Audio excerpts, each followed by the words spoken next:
Assalamualaikum warahmatullahi wabarakatuh.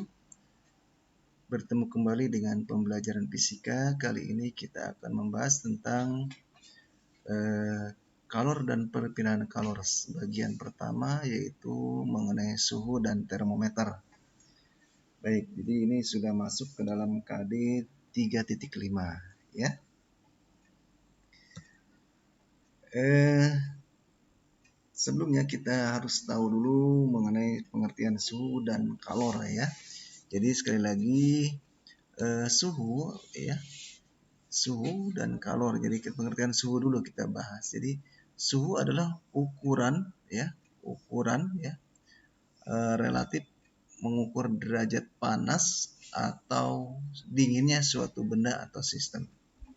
Ya, suhu jadi sekali lagi untuk mengukur atau ukuran derajat panas atau dinginnya suatu benda atau satu sistem. Ya, maksudnya kalau kita mau yang mengukur yang diukur adalah benda ya, tentu adalah benda yang kita ukur suhunya. Kalau sistem gitu, ukuran suhu dalam sistem tersebut. Jadi itu adalah suhu. Nah, biasanya kita menggunakan alat yang disebut dengan termometer ya. Nah, termometer kenapa digunakan termometer ya? Karena eh, kita sebetulnya bisa mengukur secara kualitatif ya. Misalkan ketika adik kamu panas atau sedang sakit, kita bisa mengukur di keningnya ya, bahwa oh ini panas, akan lebih tahu bahwa dia sedang tidak, suhunya tidak normal atau sakit. Kita katakan kalau suhunya akan terasa lebih panas dibandingkan dengan uh, udara di sekitar atau dengan tubuh kita sendiri sebagai pembanding, seperti itu ya. Jadi mengukur dengan membandingkan, kira-kira seperti itu. Namun hal ini tidak bisa dilakukan secara akurat. Ada kalanya indera kita itu dalam kondisi yang kurang, dalam keadaan tidak normal, kita tidak bisa mengukur dengan baik ya, dengan indera kita. Contoh seperti kasus seperti ini. Kita lakukan, mungkin kamu sudah pernah melakukan ini. Lakukan dengan percobaan 3 buah wadah gitu ya, yang berisi air yang berbeda, air dingin yang kita isi air es, kemudian air sedang ya, air suhu kamar lah kita sebut, dan air panas, air yang ya tidak terlalu panas lah, bisa kita sentuh lah kita. Lalu kita celupkan tangan kita, satu ke tangan kanan bisa ke dalam air yang panas, satu lagi ke dalam yang air dingin. Setelah beberapa saat, misalkan dalam waktu 2 menit gitu ya, setelah itu kamu angkat tangan kamu, lalu kita celupkan dua-dua tangan ini ke dalam air yang normal tadi, air yang sedang, suhu kamar. Apa yang terjadi? Apakah tangan tadi kanan dan kiri kita akan merasakan suhu yang sama? Tidak, betul, tidak akan sama, karena tadi kondisi awal sudah membiasakan dengan suhu yang berbeda. Jadi ketika tadi tangan kita yang dimasukkan ke air dingin akan terasa lebih hangat ya, akan merasakan hangat, suhu yang hangat gitu pada air yang normal. Tapi tadi tangan kita yang masuk ke dalam air panas, ketika dicelupkan ke dalam air yang normal tadi, akan terasa lebih dingin. Nah, ini dikatakan padahal tangannya sama-sama tangan kita. Karena kondisi awal dipengaruhi oleh suhu yang berbeda, maka itu tadi dikatakan bahwa dia sifatnya tidak akurat ya. Baik, maka nanti kita akan menggunakan termometer yang akan kita bahas selanjutnya ya. Sedangkan pengertian kalor adalah energi yang mengalir ya, dari benda yang lebih panas, biasanya mengalir dari yang lebih panas suhunya ke benda yang lebih dingin. Ketika kedua ini bersentuhan atau berinteraksi satu sama lain, sampai nanti ke suhu keduanya itu akan sama ya, atau yang kita sebut dalam keseimbangan termal tercapai. Nah, jadi kalau kita lihat nanti di sini kalor dengan suhu ini ya berkaitan sekali, karena mengalirnya tadi ya, mengalirnya kalor itu ya, itu nanti akan menghasilkan atau sampai keseimbangan termal ya. Gitu yang disebut. Jadi antara suhu dan kalor, jadi suhu ini ya mengukur, kira-kira mengukur kalor yang digunakan gitu ya, yang diberikan kepada benda tersebut gitu ya. Baik. Nah, ini sifat termometrik. Jadi suatu zat gitu ya akan mengalami perubahan akibat dengan diberinya suhu atau diberinya kalor gitu ya. Kalor yang diberikan nanti pada suhu tertentu maka dia akan berubah ya. Jadi kan perubahan suhu itu akibat dari diberikannya kalor ya kan. Jadi suhu pada suatu benda dapat mengalami perubahan. Jadi ketika berubah suhunya atau ketika diberikan kalor gitu, maka ini baik diberikan kalor atau diserap kalornya, maka benda tersebut akan mengalami perubahan. Nah, itu yang disebut dengan termometrik. Perubahan apa saja? Bisa perubahan volume, bisa perubahan wujud, bisa perubahan warna, tekanan, hambatan listrik maksudnya ya, massa jenis, gaya gerak listrik dan seterusnya. Nah, jadi ini yang kita gunakan nanti sifat termometrik ini yang kita akan bahas. Jadi fokus kita sebetulnya hanya membahas sifat termometrik ini yang diberikan kepada suatu benda ya atau suatu sistem gitu ya.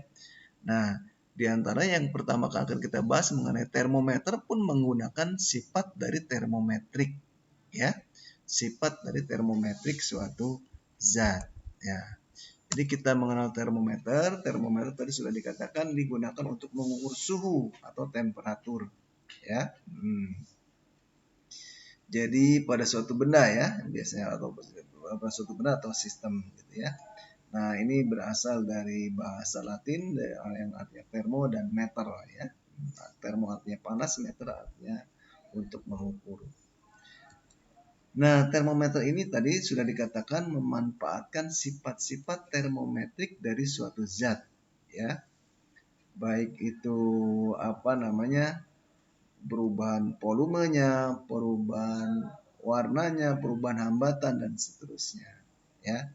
Kita lihat dari jenis-jenis termometer kita akan kelihatan seperti sini. Termometer zat cair contohnya.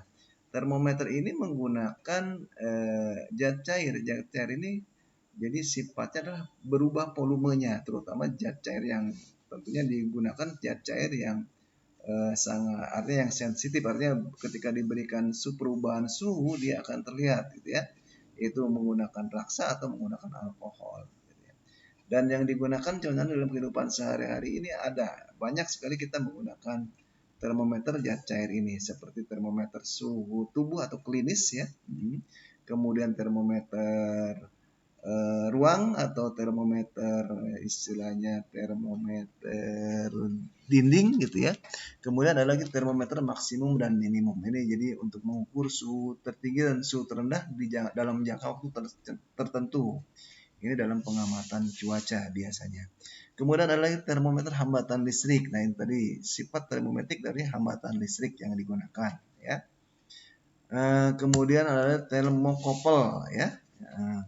Ada lagi termometer gas. Jadi ini seperti ini. Jadi menggunakan jangkauannya lihat sangat tinggi ya. Rentangnya gitu. Kemudian ada lagi termometer optik atau pirometer.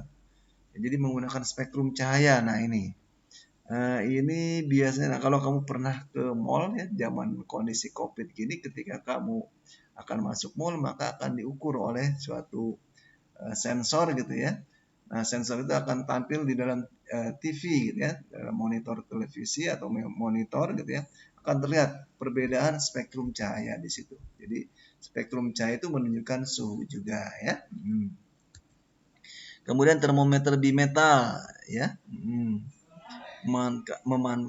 Memanfaatkan perbedaan pemuaian pada dua jenis logam. Jadi biasanya ini yang mudah, contohnya dalam setrikaan atau gosokan untuk merapikan baju kan menggunakan termometer bimetal ya, bimetal yang masih termasuk yang ini ya, yang Bapak rasa termasuk manual itu. Jadi ketika kita mengukur suhu tertentu gitu ya, bukan mengukur, mengatur pada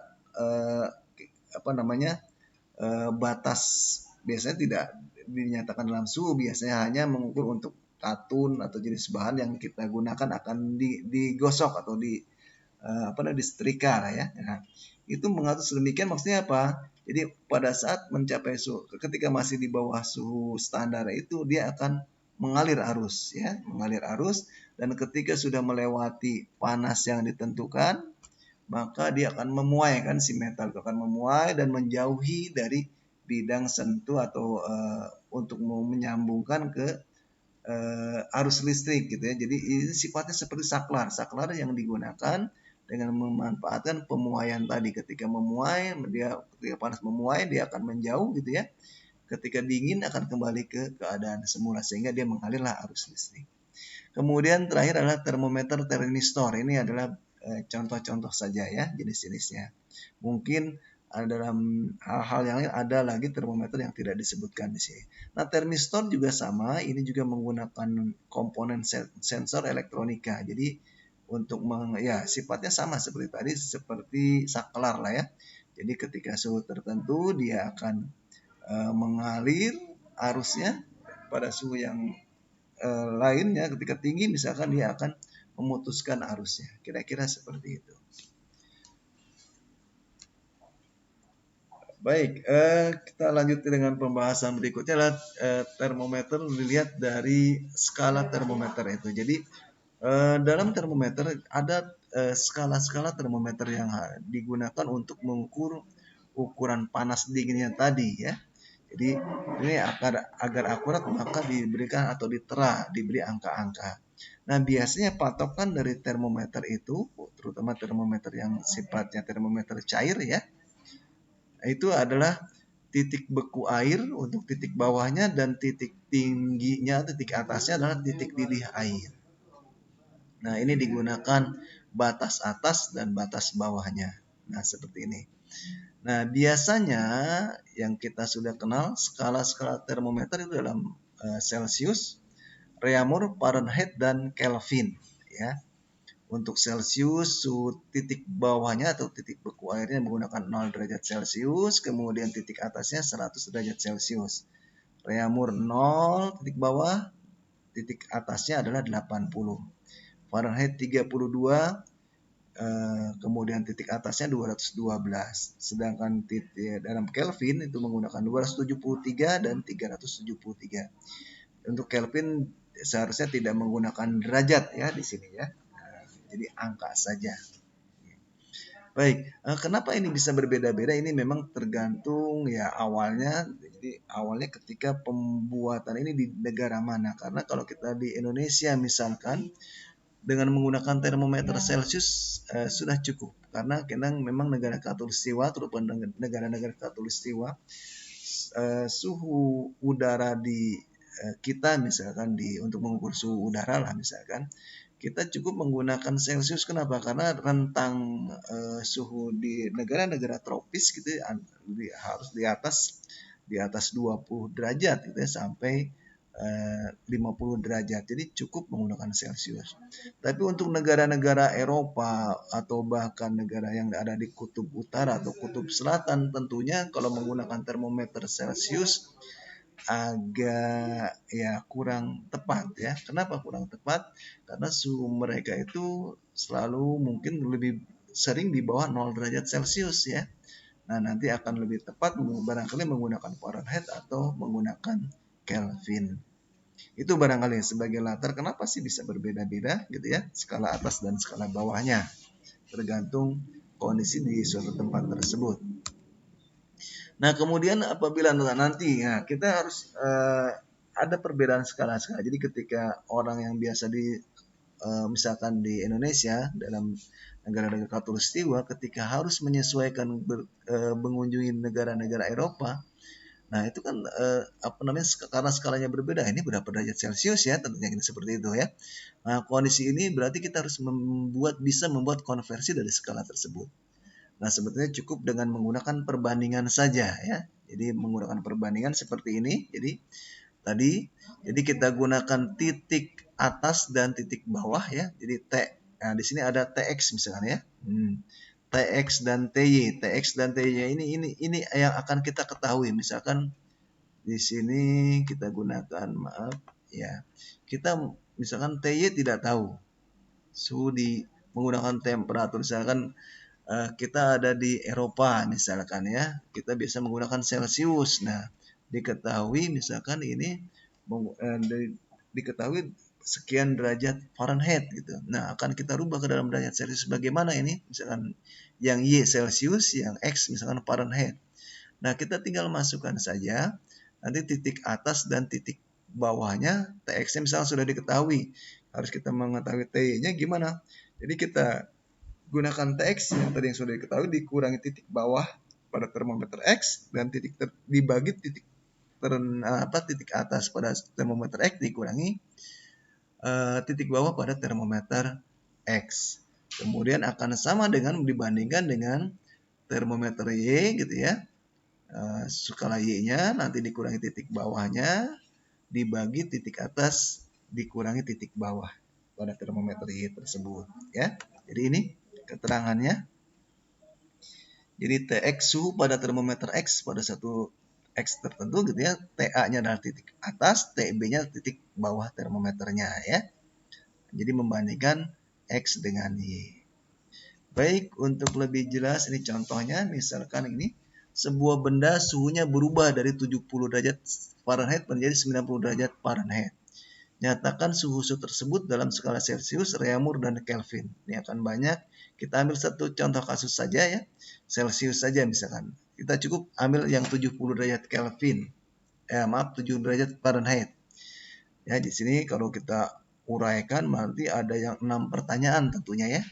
Jadi untuk keadaan 70 derajat Fahrenheit kita cari dalam Celcius, Reaumur, dan Kelvinnya.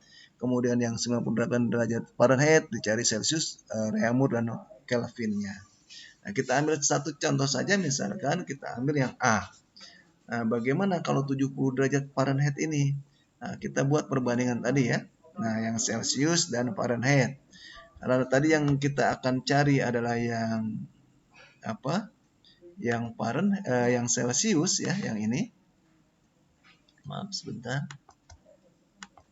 Ya, ini yang kita belum tahu kan? Ini yang belum kita tahu. Nah, ini Celcius yang belum kita tahu. Kita masukkan saja. Yuk. TC berarti kan karena kita belum tahu TC-nya, TC min TB. TB itu titik bawah Celcius berapa? 0 ya. Kemudian titik atasnya dibagi titik atas Celcius 100 dikurang 0 lagi. Jadi seperti ini. TC min 0 kemudian dibagi 100 min 0. Kemudian Fahrenheit-nya di situ kan diketahui 70 yang pertama ya.